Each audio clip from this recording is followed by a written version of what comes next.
Hello Ranebennur ಮಂದಿ, ಇದು day 135 of 365 days mini vlog challenge. ಬೆಳಗ್ಗೆ ಎದ್ದು ಎಲ್ಲ ಕೆಲಸ ಮುಗಿಸ್ಕೊಂಡು ಸ್ನಾನ ಮಾಡಿ ಪೂಜೆ ಮಾಡಿದೆ. ಅಜ್ಜಿ ಮನ್ಯಾಗ ಸತ್ಯನಾರಾಯಣ ಪೂಜೆಗೆ ಹೇಳಿದ್ರು. ಅದಕ್ಕೆ ಒಂದು ಸ್ವಲ್ಪ ಹೂವು ಮತ್ತು ತುಳಸಿ ಹರ್ಕೊಂಬ ಅಂತಂದಿದ್ರು. ಮತ್ತು ಅದನ್ನ ತೊಗೊಂಡು ಅಜ್ಜಿ ಮನೆಗೆ ಹೋದ್ವಿ. ಅಷ್ಟೊತ್ತಿಗೆ ಆರತಿ ಚಾಲುವಾಗಿತ್ತು.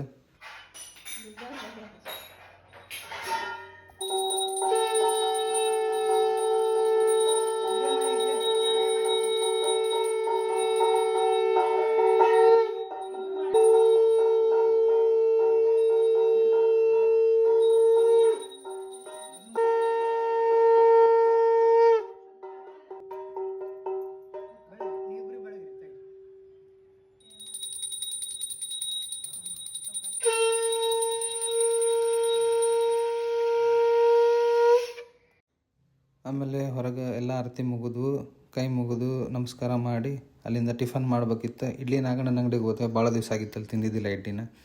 ತಿನ್ಕೊಂಡು ಅಲ್ಲಿಂದ ವಾಪಸ್ ಮನೆಗೆ ಬಂದೆ.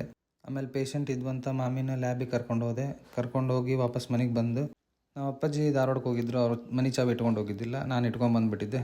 ಮತ್ತು ಅದಕ್ಕೆ ಮನೆಗೆ ಹೋಗಿ ಅವ್ರಿಗೆ ಚಾವಿ ತೆಗೆದು ಕೊಟ್ಟು ಅಲ್ಲಿಂದ ಮತ್ತು ವಾಪಸ್ ಮನೆಗೆ ಬಂದೆ ಅಜ್ಜಿ ಮನೆಗೆ. ಅಷ್ಟೊತ್ತಿಗೆ ಪೂಜೆ ಎಲ್ಲ ಮುಗಿದಿತ್ತು. ನೈವೇದ್ಯ ಒಂದು ಬಾಕಿ ಇತ್ತು.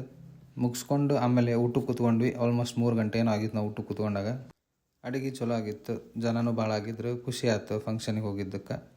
ಆಮೇಲೆ ಅಲ್ಲಿಂದ ಊಟ ಮುಗಿಸ್ಕೊಂಡು ವಾಪಸ್ ಮನೆಗೆ ಬಂದೆ. ಸಾಯಂಕಾಲವರೆಗೂ ರೆಸ್ಟ್ ಮಾಡಿ, ಸಾಯಂಕಾಲ ಅನ್ಲಿಕ್ಕೆ 4 ಗಂಟೆಗೆ ಮನೆಗೆ ಬಂದಿದ್ದೆ. 5:30 ತನಕ ರೆಸ್ಟ್ ಮಾಡಿ ಆಮೇಲೆ ಫ್ರೆಶ್ ಅಪ್ ಆಗಿ ಮತ್ತು ಆ್ಯಸ್ ಯೂಶುವಲ್ ಹೊರಗೆ ಹೋದೆ. ಇವತ್ತು RCB ಮ್ಯಾಚ್ ಇತ್ತು. ಸೊ ಫ್ರೆಂಡ್ಸ್ ಎಲ್ಲರೂ ಕೂತ್ಕೊಂಡು ಆ ಮ್ಯಾಚ್ ನೋಡಿದ್ವಿ.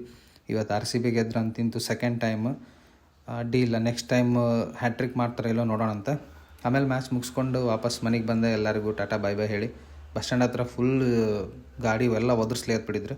ಯಾರ್ಯಾರು ಇನ್ನೂ ನನ್ನ ಇನ್ಸ್ಟಾಗ್ರಾಮ್ ಪೇಜ್ನ ಫಾಲೋ ಮಾಡಿಲ್ಲ, ಫಾಲೋ ಮಾಡಿರಿ, ಮರಿಬೇಡ್ರಿ. ಸೊ ಐ ಹೋಪ್ ಈ ವಿಡಿಯೋ ಇಷ್ಟ ಆಗೈತೆ ಅನ್ಕೊತೀನಿ. ಇವತ್ತಿನ ಬ್ಲಾಗ್ನಾಗ ಇಷ್ಟ ಫ್ರೆಂಡ್ಸ್. ನಿಮಗೆ ಮತ್ತೆ ನಾಳೆ ಸಿಗ್ತೀನಿ. ಬಾಯ್.